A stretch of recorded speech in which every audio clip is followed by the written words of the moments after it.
Baik, ini ada pertanyaan. Saya seorang pedagang dan alhamdulillah usaha kami belum berkembang. Pernah juga kami rugi dan kami sudah menempuh sebab-sebab syar'i dan kauni. Tapi masih saya belum ada kemajuan. Apa yang kami sebaiknya lakukan? Ini dia masih dagang saja itu sudah kemajuan ya. Dari dulu masih sampai sekarang masih dagang. Itu kemajuan atau tidak? Kemajuan juga sebenarnya. Sebab ada orang dagang setelah itu jatuh, ya keok, tutup kotak, sudah selesai. Tapi ini dia masih bisa jalan. Nah, itu kan kemajuan sebenarnya. Masih ada di dalam lingkup nikmat dan anugerah dari Allah Subhanahu wa ta'ala. Itu disyukuri dulu. Kalau orang bersyukur terhadap nikmat, maka Allah akan menambah dari nikmat tersebut. Terus yang kedua, urusan dagang itu, urusan bisnis, itu urusan dunia. Letak kebaikan untuk hamba itu jangan diukur pada perkara dunia. Dunia itu diberikan kepada mukmin, diberikan kepada kafir. Mungkin kafir lebih banyak untungnya, tapi bukan artinya dia dicintai oleh Allah. Baik di sisi Allah. Iya. Ya jangan mengukur hal tersebut dengan perkara dunia. Kemudian yang ketiga, orang hidup itu ya memang selalu ada masalah. Jelas ya?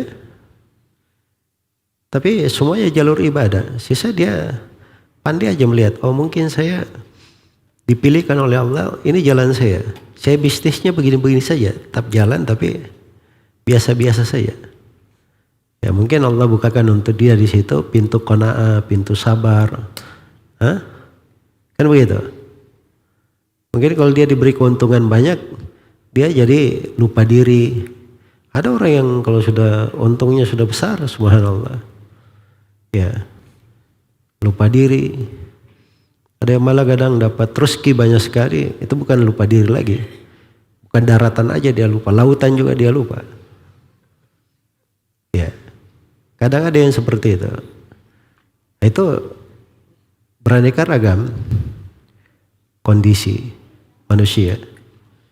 Jadi sederhana saja, ya sepanjang dia masih bisnis, apalagi dia lakukan, dia menempuh sebab-sebab syar'i dan kauni, maka itu sudah bagus. Cuman mungkin kita masih perlu tetap belajar. Sebab-sebab syar'i itu kita masih sering harus banyak dengar juga. Pembahasan-pembahasan bisnis, nasihat-nasihat seputar muamalah. Ya, dari guru-guru yang baik dan belajar dari sumber yang benar. Dari sebab kauni juga strategi bisnis, cara mengelola bisnis. Mungkin hari ini dia sudah belajar tapi kayaknya masih kurang mantap, belum ada kemajuan. Mungkin dia belajar di tempat yang lain, berbekal lagi, mungkin semakin banyak dia pengalaman akan semakin bagus. Iya, jelas ya. Kalau orang dimotivasi bisnis itu dia kasih cerita-cerita. Beberapa nama brand yang terkenal di masa sekarang dilihat di mana-mana. Itu orangnya ada yang sudah rugi sudah belasan kali baru dia berhasil. Belasan kali baru dia dia berhasil. Karena itu saya bilang dari awal, antum masih berdagang sampai sekarang itu sudah alhamdulillah kemajuan sebenarnya ya. So waktu lama itu bagian dari nikmat Allah. Walaupun belum terlalu maju dan seterusnya, itu masalah lain. Iya. Kemudian banyak berdoa. Banyak berdoa kepada Allah Subhanahu wa ta'ala.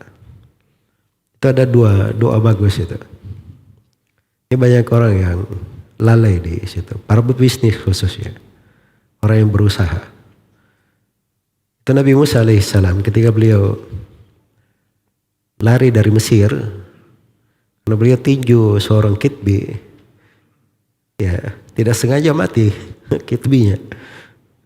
Akhirnya Firaun dan pembesarnya merencanakan untuk mengeksekusi Nabi Musa alaihissalam. Nabi Musa pun lari meninggalkan Mesir.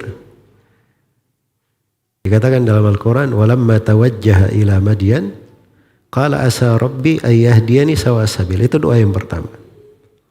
Ya, orang kalau dalam sebuah usaha, itu pertama dia banyak berucap asa rabbi ayyahdiyani sawa sabil. Semoga Allah selalu menunjukkan kepadaku jalan yang paling lurusnya. Nah, itu dia akan dibimbing itu pada hal yang baik. Tapi selalu dia baca itu. Tiap waktu, setiap saat. Terus yang kedua, begitu dikata walamma warada ma'a Madyan, setelah dia memberi minum dua perempuan yang mengembala kambing itu, maka Nabi Musa dikatakan thumma tawajjaha ila dhil faqala rabbi inni lima anzalta ilayya min khairin faqir. Itu doa yang lain, doa kedua. Luar biasa doanya ya. Rabbi inni lima anzalta ilayya min khairin faqir. Wahai Rabbku, sesungguhnya saya ini sangat fakir dari kebaikan yang kau turunkan kepadaku. Ya, tidak lama Nabi Musa baca doa itu, datang salah seorang dari dua anak perempuan itu, mengatakan bahwa ayahku memanggilmu untuk memberi upah terhadap jasa engkau beri minum kambing-kambing kami. Begitu ketemu dengan ayah dua perempuan ini, ternyata upahnya dia dinikahkan dengan salah satu dari dua anak perempuannya. Tapi dengan akad dia tinggal bersama mereka selama 8 tahun atau 10 tahun. Nah, itu kan kebaikan Allah turunkan kepada Nabi Musa. Jadi kadang hal-hal seperti itu penting. Ya, sebab-sebab kita tempuh dan seterusnya, tapi harus selalu bersandar juga, berdoa kepada Allah. Ya, mungkin kalau kita sukses terus, lupa berdoanya. Tapi karena ada masalah, akhirnya bisa berdoa. Itu juga diantara hikmah ya dan kebaikan. Karena itu tidak usah terlalu banyak dipikirkan, ini masalah dunia. Ya, selalu diingat saja apa yang Allah mudahkan, berikan kepada kita. Sepanjang kita hidup, pasti ada pintu ibadah di situ. Itu yang paling penting. Ada pintu ibadah di situ. Ya Allah Ta'ala alam.